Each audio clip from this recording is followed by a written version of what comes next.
Hello again. You might have thought that after the fuss about President Trump's speech being edited and two different parts spliced together to give a thoroughly misleading impression, that the BBC might be treading a little more carefully at the moment, and at the very least trying not to give a false impression when reporting news stories. Unfortunately, the habit of spreading fake news is highly addictive. And the BBC have been unable to go cold turkey and give up the practice immediately. Yesterday, they reported that Epping Forest District Council were in dispute with the government about accommodation for asylum seekers.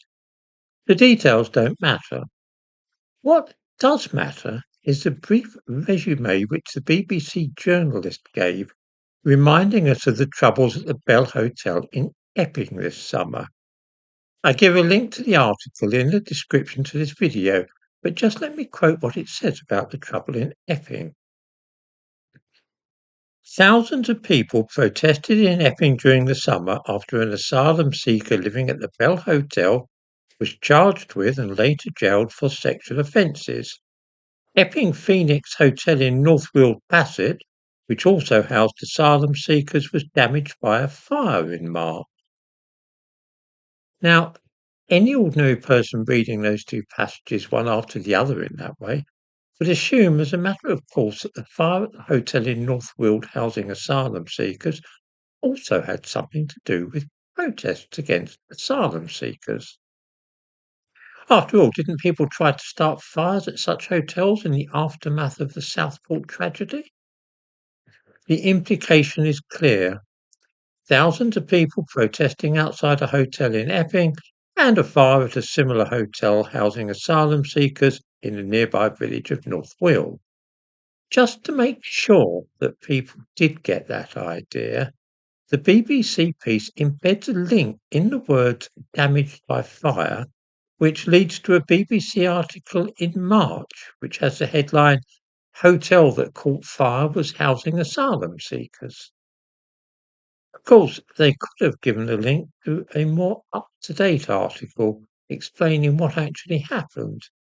You see, the thing is, the fire at North Weald had nothing at all to do with protests, and in fact an asylum seeker called Rawan Abdul-Ria is awaiting trial for arson, not only for burning down the Phoenix Hotel in North Weald, but also for starting a fire at the Bell Hotel in Epping.